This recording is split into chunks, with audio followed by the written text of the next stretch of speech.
Good morning students. આપણે last લેક્ચરમાં મૌર્યગુપ્ત અને ચંદ્રગુપ્ત અને સમ્રાટ અશોક વિશેના ટોપિકમાં આપણે સૌ પ્રથમ ચંદ્રગુપ્ત મૌર્ય વિશે આપણે વાત કરી હતી. તો એની કેટલીક મહત્ત્વની બાબતોને આજે ફરીથી આપણે એક વખત જાણી લઈએ. તો ચંદ્રગુપ્ત મૌર્ય વંશની સ્થાપના ઈસવીસન પૂર્વે 321થી ઈસવીસન પૂર્વે 297 હોવાની મનાય છે. કે બાળપણમાં જ એમને રમતા રમતા ચંદ્રગુપ્તનું હીર પારખીને તક્ષશિલાના કૌટિલ્ય આચાર્ય વિષ્ણુગુપ્ત એટલે કે ચાણક્યએ જે છે કે તક્ષશિલા લઈ જઈ તેને શસ્ત્ર અને શસ્ત્રોની તાલીમ આપી. ત્યારબાદ ચાણક્ય તાલીમની મદદથી ચંદ્રગુપ્ત મૌર્ય ઈસવીસન પૂર્વે 321માં નંદવંશના અંતિમ સમ્રાટ નંદનને હરાવીને મગધ ઉપર જે છે પોતાનું સામ્રાજ્ય સ્થાપે છે અને એની સાથે મૌર્ય વંશની શું થાય છે તો સ્થાપના થાય છે.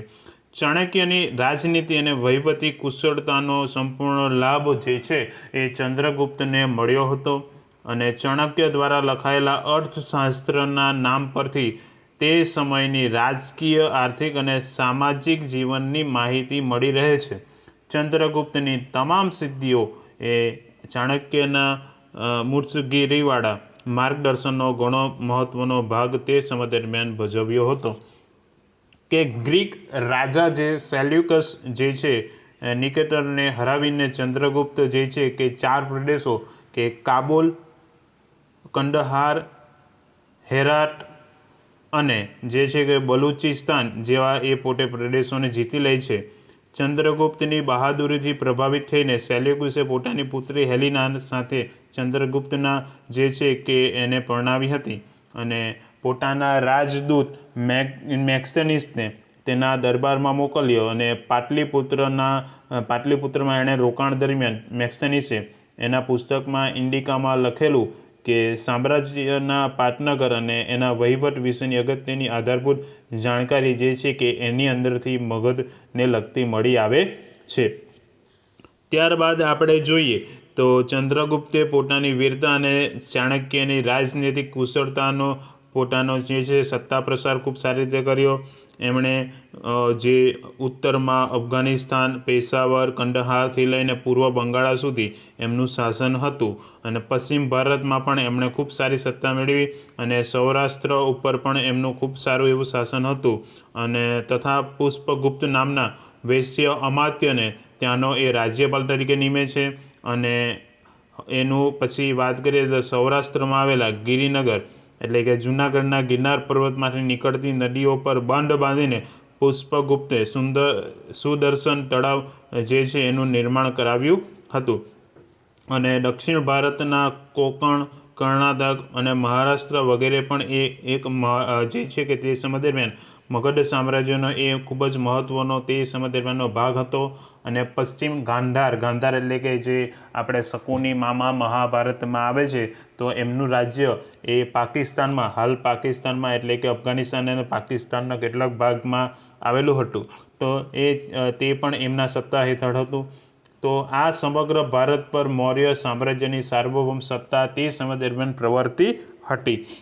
આજે આપણે જે મહત્ત્વના ટોપિકની વાત કરવાના છીએ તો એની અંદર ચંદ્રગુપ્તે તેના જીવનનો અંતિમ સમય જૈન મુનિ ભદ્રબાહુ સાથે મૈસૂરના શ્રવણ બેલગોડામાં વિતાવ્યો હતો. કે એમણે જે પોતાના જીવનનો અંતિમ સમય એમણે ત્યાં એ જૈન મુનિને ત્યાં ભદ્રબાહુ સાથે મૈસૂરમાં એમણે જે ત્યાં વિતાવ્યો હતો.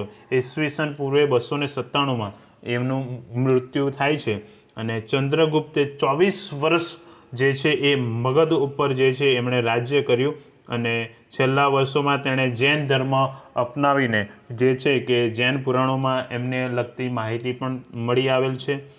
ભારતમાં મૌર્ય વંશની સ્થાપના અને પહેલાંનો ઇતિહાસ ને આદ્ય ઇતિહાસ તરીકે પણ ઓળખવામાં આવે છે. એટલે કે મૌર્ય વંશની સ્થાપના પહેલાંનો જે ઇતિહાસ જે છે તો એને કયા નામે ઓળખવામાં આવે છે તો એ આદ્ય ઇતિહાસ તરીકે એને ઓળખવામાં આવે છે. અને મૌર્ય વંશની સ્થાપના ચોક્કસ અને આધારભૂત માહિતી એ વિવિધ સ્ત્રોતમાંથી મળી આવેલ છે.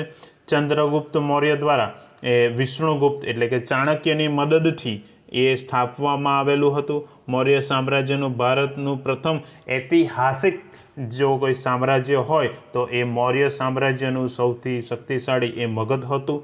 મૌર્ય વંશની જાણકારી મેળવવાના સ્ત્રોત, જો તમારે જાણકારી મેળવવી હોય તો કયા કયા જે છે પુસ્તકોમાંથી મળી શકે છે, તો અર્થશાસ્ત્ર જે વિષ્ણુગુપ્ત એટલે કે ચાણક્ય દ્વારા લખાયેલું હતું. જ્યારે ઇન્ડિકા એ આપણે જોઈએ છે કે ગ્રીક રાજા મેક્સથેનિસના જે એટલે કે ગ્રીક રાજા એ આપણે જોઈએ છે તો ગ્રીક રાજા ના સેલ્યુકસ જે છે તો એના રાજદૂત એ મેક્સથેનિસે એ લખ્યું હતું. પછી આપણે દીપવંશ અને મહાવંશ જે બૌદ્ધ ગ્રંથો છે એમાંથી મળી આવે છે. પછી મુદ્રા રાક્ષસ તો એ વિશાખદત્ત નામના લેખક દ્વારા લખાયેલ છે. તો આ કૃતિઓમાંથી તમને મૌર્ય વંશની જે છે કે જાણકારી ખૂબ સારી રીતે મળી આવે છે. ત્યારબાદ આપણે જોઈએ કે આ ઉપરાંત મૌર્ય સમ્રાટોએ કોતરેલી શિલાલેખો, સ્તંભલેખો, ગુફાલેખો, સ્તૂપો અને વિહારો વગેરેની માહિતી પણ એની ઐતિહાસિક માહિતી પ્રાપ્ત થાય છે. ત્યારબાદ વાત કરીએ તો ગ્રાન્ડ ટ્રંક રોડ જેને GTR તરીકે પણ ઓળખવામાં આવે છે કે એશિયા ખંડનો સૌથી જૂનો અને લાંબો મુખ્ય રોડ છે. કયો? તો ગ્રાન્ડ ટ્રંક રોડ. આ રોડનું નિર્માણ એ ચંદ્રગુપ્ત મૌર્યના સમયમાં થયું હતું, જે તામ્રલિપ્તિથી થઈને તક્ષશિલા અને તક્ષશિલાથી થઈને મધ્ય એશિયાને જોડતો હતો. તે સમયે ગંગાના મેદાનથી ગંધાર સુધી એટલે કે આજનો અફઘાનિસ્તાન અને પાકિસ્તાનનો કેટલોક ભાગ આ રોડ ત્યાં સુધી વિસ્તરેલો હતો. અને શેરશાહ સૂરી જે અફઘાની સરદાર હતો, જે મુગલ સામ્રાજ્ય સમયની વાત છે, તો એમણે પણ એમના શાસનકાળ દરમિયાન આ રોડનું નિર્માણ કરાવ્યું હતું. અંગ્રેજી શાસનકાળ દરમિયાન ડેલહાઉસીએ પણ જે છે કે કોલકાતાથી પેશાવર સુધીનો આ રોડનું પુનઃ નિર્માણ કરાવ્યું હતું. અને આ વર્તમાન સમયમાં આ રોડ એ દિલ્હીથી કોલકાતા સુધીના રાષ્ટ્રીય ધોરીમાર્ગ તરીકે એને ઓળખવામાં આવે છે. ત્યારબાદ જે બીજો એક શક્તિશાળી શાસક થઈ ગયો જેનું નામ છે બિંદુસાર, જેનો સમય ઈસવીસન પૂર્વે 297થી ઈસવીસન પૂર્વે 273 છે. જેમાં આપણે જોઈએ છીએ કે ચંદ્રગુપ્ત મૌર્યના અવસાન બાદ તેનો પુત્ર બિંદુસાર એ પોતે મગધની ગાદી ઉપર આવે છે. તેના પિતા ચંદ્રગુપ્ત તરફથી વારસામાં મળેલ વિશાળ સામ્રાજ્યને યથાવત ટકાવી રાખી તેની ભેટ પુત્ર અશોકને આપી. એ જ બિંદુસારની સૌથી મોટામાં મોટી જો કોઈ સિદ્ધિ હોય તો એ હતી. બિંદુસારના શાસનકાળ દરમિયાન રાજકુમાર શિશુમની તક્ષશિલા અને રાજકુમાર અશોકની અવંતીમાં જે છે કે રાજ્યપાલ તરીકે નિમણૂક થાય છે. જેમાં સુસીમના સમયમાં તક્ષશિલામાં થયેલા બળવાને નિયંત્રણ કરવામાં એ પોતે નિષ્ફળ જાય છે, જ્યારે અશોક એ પોતે આ કાર્ય કરવામાં સફળતાપૂર્વક પાર પડીને એ બળવાને દબાવી દીધો હતો. ત્યારબાદ બિંદુસારે તેના શાસનકાળ દરમિયાન જે નવો પ્રદેશ જીત્યો ન હતો, પરંતુ ગ્રીક રાજ્યો સાથેના મૈત્રીભર્યા સંબંધોને એણે જાળવી રાખ્યા હતા. અને તેણે મગધની ગાદી ઉપર પણ લગભગ 25 વર્ષ સુધી એણે રાજ કર્યું હતું. તો આજે આપણે આટલી વસ્તુ શીખ્યા, જેમાં કેટલીક મહત્ત્વની બાબતોને ફરીથી આપણે જે છે કે હાઇલાઇટ કરીને ધ્યાનમાં રાખી લઈએ. તો આપણે ચંદ્રગુપ્ત જે છે પોતાના અંતિમ સમયમાં જૈન મુનિ ભદ્રબાહુ સાથે મૈસૂરમાં શ્રવણ બેલગોડામાં પોતે સમય વિતાવ્યો અને ઈસવીસન પૂર્વે 297માં એમનું મૃત્યુ થાય છે. 24 વર્ષ સુધી એ પોતે મગધમાં રાજ કરે છે અને છેલ્લે અંતિમ વર્ષોમાં એમણે જૈન ધર્મ અપનાવ્યો હતો, જેની માહિતી પણ જે છે મળી આવેલ છે. પછી ભારતમાં મૌર્ય સ્થાપના પહેલાંનો સમયને આદ્ય ઇતિહાસ તરીકે પણ ઓળખવામાં આવે છે. વિષ્ણુગુપ્ત એટલે કે ચાણક્યની મદદથી મૌર્ય સામ્રાજ્ય ભારતનું પ્રથમ ઐતિહાસિક સામ્રાજ્ય કહેવાય છે. તે સમય દરમિયાન જે છે કે મૌર્ય વંશને મળતી જાણકારી તો અર્થશાસ્ત્રની સ્થાપના આપણે ચાણક્યએ કરી હતી. ઇન્ડિકાની સ્થાપના જે એટલે કે એ લેખક આપણે મેક્સ્થેનીસ છે. પછી દીપ વંશ અને મહાવંશની કૃતિના લેખક એ બૌદ્ધ ગ્રંથો એટલે કે સિલોન છે. અને મુદ્રા રાક્ષસ એટલે કે એના લેખક એ વિશાખા દત્ત છે. અને એ સિવાય પણ જે છે કે મૌર્ય વંશોએ એ શિલાલેખો, સ્તંભો, ગુફાલેખો, સ્તૂપો અને વિહારોનું પણ નિર્માણ કરાવ્યું હતું. અને GTR એટલે કે ગ્રાન્ડ ટ્રંક રોડ કે એશિયા ખંડનો સૌથી જૂનો અને લાંબો એ મુખ્ય રોડ છે. આ રોડનું નિર્માણ ચંદ્રગુપ્ત મૌર્યએ જે કરાવ્યું હતું, જે તામ્રલિપ્તથી થઈને એ તક્ષશિલા અને તક્ષશિલાથી લઈને મધ્ય એશિયાને જોડતો હતો. અને તે સમય દરમિયાન ગંગાના મેદાનથી ગંધાર સુધી આ જે છે રોડ વિસ્તરેલો હતો. અને ત્યારબાદ શેરશાહ સૂરી અફઘાની સરદારે પણ જે છે કે આ પુનઃ રોડનું નિર્માણ કરાવ્યું હતું.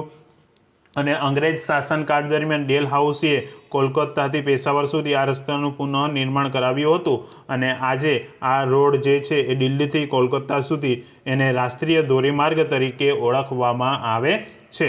ત્યારબાદના શાસકની વાત કરીએ તો બિંદુસારનું શાસન ઈસવીસન પૂર્વે 297થી ઈસવીસન પૂર્વે 275 સુધી હતું. કે ચંદ્રગુપ્તના અવસાન પછી તેનો પુત્ર બિંદુસાર મગધની રાજગાદી ઉપર આવે છે.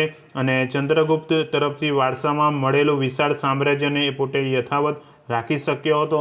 અને તેનો ભેટ પુત્ર અશોક જે છે એ બિંદુસારની મોટામાં મોટી સિદ્ધિ ગણી શકાય.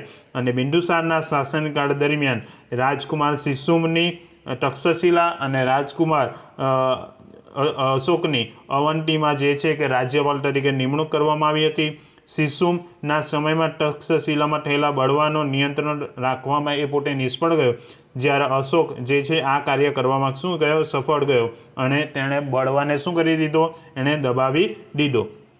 બિંદુસારે જે છે કે તેના શાસનકાળ દરમિયાન કોઈ પ્રદેશ તો જીત્યા ન હતા, પણ જે છે એણે ગ્રીક રાજ્યો સાથે મૈત્રીભર્યા સંબંધો રાખ્યા હતા.